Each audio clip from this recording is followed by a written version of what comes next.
اچھا اب آ جائیں وہ علیین اور سجین کا مطلب۔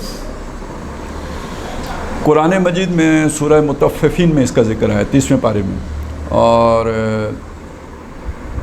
علیین اور سجین،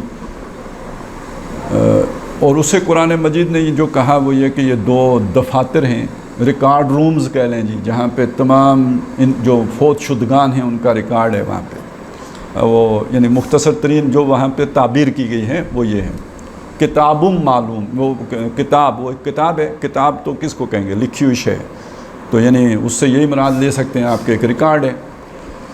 لیکن بعض روایات جو جیسے احادیث میں بعض چیزیں آئی ہیں اس سے پتہ چلتا ہے کہ وہاں انسانی ارواح ہے، صرف ریکارڈ یعنی اعمال نامے ہی نہیں ہیں، بلکہ وہاں پہ انسانی ارواح بھی وہیں پہ جاتی ہیں، علیین میں جاتی ہیں یا سجین میں جاتی ہیں۔ اس کو سمجھنے کے لیے پہلے ایک اصولی بات سمجھ لیجئے۔ اصولی بات یہ ہے کہ جو بھی خبریں قرآن میں ہیں یا حدیث میں ہیں غیب کی چیزوں کے بارے میں، وہ ساری متشابہات میں آتی ہیں۔ یہ تو ہم نے پڑھا نا، قرآن مجید میں یہ آیت موجود ہے کہ اللہ تعالیٰ نے قرآن نازل کیا اور اس میں فیہ آیات محکمات ہن ام الکتاب، اس میں پکی آیتیں بھی ہیں، پکی آیتیں جن کا مفہوم بہت واضح ہے، جن کا اطلاق، جن پر ان آیات کا اطلاق ہو رہا ہے وہ باتیں بہت کلیئر ہیں، ان میں کوئی ابہام نہیں ہے، ان کے کوئی دو معنی نہیں ہے۔ تو محکمات ہن ام الکتاب، اصل کتاب تو وہ ہیں، وَأُخَرُ متشابہات، اس کے علاوہ بھی کچھ آیتیں ہیں جو متشابہات ہیں۔ متشابہات کا مطلب کیا ہے؟ ملتی جلتی معنی بھی کیا گیا ہے، اور اصل میں معنی اس کا یہ کہ جس کے ایک سے زائد مفہوم ممکن ہے۔ تو ایک سے زائد مفہوم اس چیز کے ہوتے ہیں کہ جس کے بارے میں آپ، جس کی کوئی پریکٹیکل شیپ آپ کے سامنے موجود، فزیکل شیپ آپ کے سامنے موجود نہ ہو۔ جب اچھا اب میں اس کو ایک مثال سے سمجھاؤں۔ آپ نے مینار پاکستان نہیں دیکھا، فوٹو بھی نہیں دیکھا بدقسمتی سے، آپ کو کسی نے بتایا کہ مینار پاکستان بنا ہوا ہے لاہور میں، وہ ایسا ایسا ایسا ہے، آپ کے ذہن میں ایک تصور بیٹھ گیا، 10 آدمیوں کے سامنے آپ نے وہ ایک ہی بات بیان کی ہے۔ ضروری نہیں ہے کہ 10 کے 10 کا ایک جیسا تصور بنا ہو، 10 مختلف تصور بھی بن سکتے ہیں،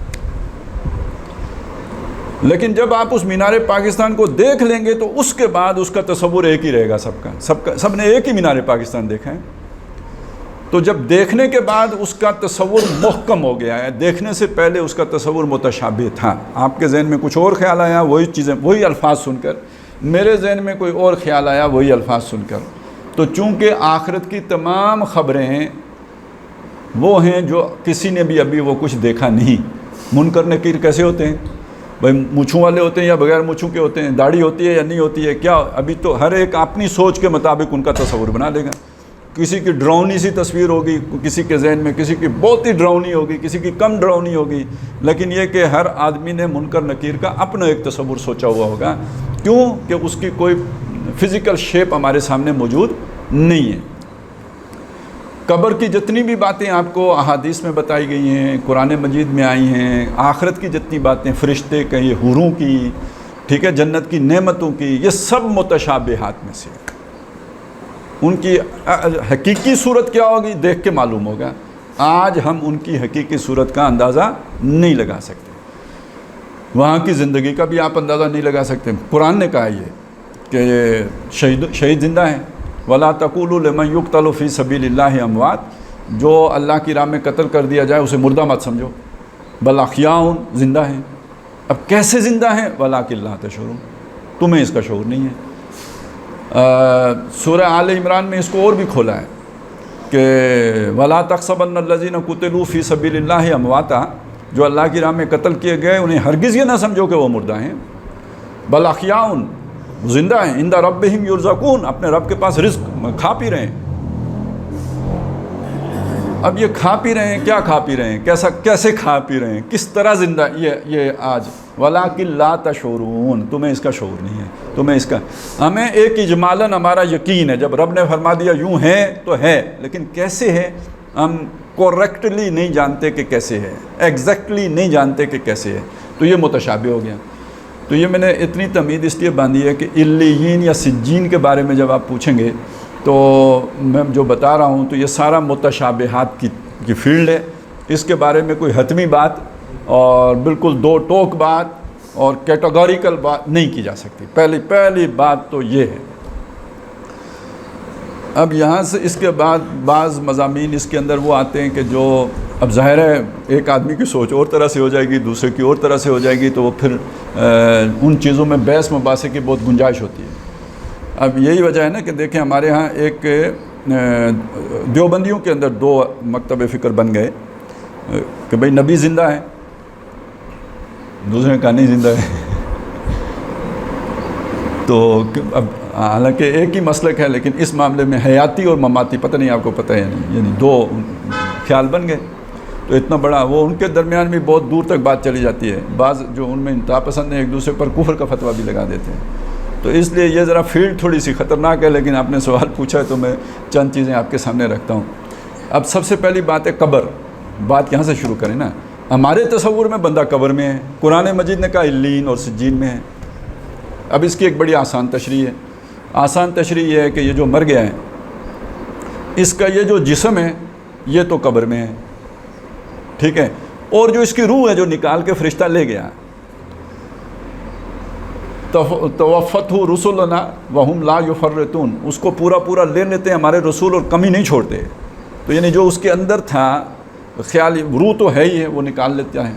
شعور بھی لے لیا ہے کیونکہ یادداشت ساری اس کے ساتھ جڑی ہوئی ہے، حافظہ اور شعور، یہ چیزوں کے ساتھ وہ فرشتہ نکال کے اسے لے گیا اور اسے جا کے جو ان 2 مقامات میں سے کوئی ایک اس کا مقام تھا علیین یا سجین، اس میں پہنچا دیا. اب یہ علیین یا سجین کیا ہیں؟ یوں سمجھیے نیک روحیں جنہوں نے بعد میں جنت میں جانا ہے ان کا ٹھکانہ علیین ہے، اور بری روحیں، بد میں کہنے لگا تھا، بدرو کا اور مطلب ہوتا ہے اصل میں، بدرو خبیث جو جنات ہوتے ہیں ان کو کہتے ہیں بدرو. یہ روح کا لفظ ان پر اطلاق ہی نہیں ہونا چاہیے لیکن معروف ہو گیا، چلنے دیں. تو وہ جو گناہگار لوگ ہیں ان کی یادداشت، ان کا شعور اور ان کی روح وہ سجین، قید خانہ جو ہے اس میں رکھی جاتی ہے. یہ تو بہت آسان عام فہم تشریح ہو گئی کہ ارواح اوپر چلی گئیں اور جسم یہاں چلا گیا. لیکن اب اس کے ساتھ بہت سارے مسئلے اور کھڑے ہو جاتے ہیں. مثلاً یہ کہ جی وہ مردے اس کے کو دفنانے کے بعد لوگ واپس نہیں جا رہے ہوتے مگر اس کی روح واپس آتی ہے اور وہ ان کی چاپ سنتا ہے، ان کے واپس جانے کی پاؤں کی جو آواز ہے وہ مردے کو سنائی دیتی ہے. پھر اسی طرح یعنی قبر کا عذاب کا جو ذکر آتا ہے تو یہ پورا ایک کافی مطلب گنجلک سا صورتحال ساری بن جاتی ہے. تو اس کو اگر آپ اس سے جوڑ لیں کہ اصل میں بعض اوقات بات کی جاتی ہے، وہی بات چونکہ متشابہ ہیں تو لوگوں کے تصورات کے قریب آ کے بات کی جاتی ہے. اب علیین اور سجین کا تصور لوگوں کو سمجھنا مشکل ہو رہا تھا، تو قبر ایک سامنے کی چیز ہے، ایک دیکھی ہوئی ہے، آنکھوں سے نظر آتی ہے، تو اس معلوم حقیقت پر رکھ کر وہ تمام علیین اور سجین کی باتیں بیان کر دی گئی. یعنی جب یہ کہا گیا کہ عذاب قبر میں جو ہے نا وہ اس میں یہ چیز ہے کہ ایک جنت کی طرف یعنی کھڑکی بھی کھل سکتی ہے اور دوزخ کی طرف کھڑکی بھی کھل سکتی ہے. یعنی جو علیین میں ہے وہ گویا جنت میں ہے، تو جو سجین میں ہے وہ دوزخ میں ہے. مطلب یہ کہ اس قبر جسے ہم قبر کہتے ہیں اس سے اس کا تعلق نہیں ہے، اس قبر کا تعلق اسی علیین اور سجین سے ہے. یعنی آپ اس کو پھر یوں بھی جوڑ سکتے ہیں. اور شعور کی بات میں نے اس لیے کی ہے کہ یہ بھی حدیث میں ہے کہ جو لوگ علیین میں ہوتے ہیں یعنی نعمت والی جگہ پہ ہوتے ہیں، تو جب کوئی نئی انٹری آتی ہے، کوئی نیا ادھر فوت ہوا تو ظاہر ہے اس کی روح وہاں پہ پہنچی، وہ ایک دوسرے کو پہچانتے ہیں، جو پہلے سے وہاں اس کے جاننے والے ہیں ان سے ان کی ملاقاتیں ہوتی ہیں، اور پھر وہ یہاں کا حال احوال بھی پوچھتے ہیں، فلانا کیسا ہے، فلانا کیا ہے. تو پھر کسی کا نام آتا ہے تو وہ کہتے ہیں یار وہ وہاں سے تو چلا آیا تھا، یہاں نہیں آیا. وہ کہتے ہیں یار ادھر تو نہیں آیا. وہ کہتے ہیں اتنا عرصہ ہو گیا وہاں سے. اچھا، اس کا مطلب ہے وہ ادھر چلا گیا. تو گویا پورا تھاٹ پروسیس بھی ہے، شعور بھی ہے، سارا کہ نہیں وہ کوئی بالکل جسے کہتے ہیں نا نابود ہونے کی یا سوتے ہونے کی کیفیت نہیں ہے، بلکہ آپس میں بات چیت کی کیفیت بھی ہے. تو اگر ہم اس تصور کو یوں سمجھ لیں علیین اور سجین کے ساتھ جوڑ کے، تو پھر قبر سے متعلقہ جتنی بھی روایات ہیں ان کے ساتھ جوڑ لیں تو تصور واضح ہو جاتا ہے. لیکن پھر میری آخری بات جو پہلی تھی اسے پھر آخر میں بھی رکھتا ہوں، یہ ساری چیزیں متشابہات میں سے ہیں، ان کا یقینی علم جو ہے وہ ابھی ہمیں حاصل نہیں ہے. ہم اجمالاً ان تمام معلومات پر ایمان رکھتے ہیں کہ بھئی مرنے کے بعد اور حشر سے پہلے قبر میں سزا بھی ہے اور قبر میں نعمتیں بھی ہیں. اور قبر سے مراد ہماری سمجھ میں وہ آتی ہے وہ علیین اور سجین والی بات، کوئی اور بھی ہو سکتا ہے تصور، چونکہ وہ اتنی کلیئرٹی اس میں نہیں ہے، لہذا یہ دونوں باتیں ان کا امکان رہے گا. اور باقی اس پہ ایک اشکال یا ایک سوال یہ کھڑا کیا جاتا ہے کہ یار حساب کتاب تو آخرت میں ہونا ہے، وہ تو ابھی یعنی عدالت نے ابھی فیصلہ ہی نہیں کیا تو جزا سزا پہلے شروع ہو گئی، یہ کیا چکر. ایک عقلی جو ہے نا وہ بعض لوگ یہ مسئلہ اٹھاتے ہیں. تو اس کا ایک جواب تو یہ ہے کہ دیکھیں یہ صرف احادیث میں عذاب قبر کا ذکر نہیں آیا، قرآن مجید میں بھی اس کے اشارات موجود ہیں. سورہ فرقان کے آخری رکوع میں کچھ چیزوں سے منع کیا گیا ہے، مطلب کچھ اعمال ہیں، لا یدعون مع اللہ الہا آخر ولا یقتلون النفس التی حرم اللہ الا بالحق ولا یزنون، کہ یہ بڑے بڑے جو گناہ ہیں کبیرہ یہ وہ نیک لوگ یہ کام نہیں کرتے. وَمَن يَفْعَلْ ذَلِكَ يَلْقَ أَثَامًا، جو کوئی یہ کام کرے گا وہ اس گناہ کا وہ اس سے مل کے رہے گا، یعنی اس سے وہ بچے گا نہیں. اور پھر آتا ہے یضاعف لہ العذاب یوم القیامہ، قیامت کے دن اس پر عذاب دگنا کیا جائے گا. تو اس کا مطلب ہے کوئی اکیلا تھا نا پہلے جس کو ڈبل کیا جائے گا، سنگل تھا نا جسے ڈبل کیا جائے گا. ٹھیک جی میں اشنا.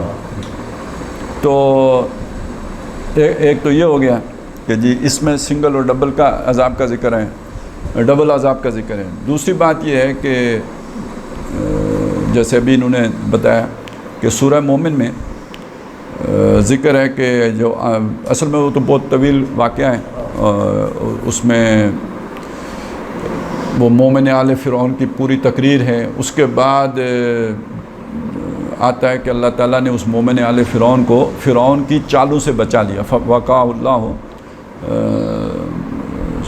جو وہ تدبیریں اس کے خلاف کر رہے تھے تو اللہ تعالیٰ نے اس کو اس سے بچا لیا. اور اس کے بعد یہ آتا ہے کہ اللہ تعالیٰ نے آل فرعون کو ادخلوا آل فرعون فی النار، آگ فرعون والو آگ میں داخل ہو جاؤ.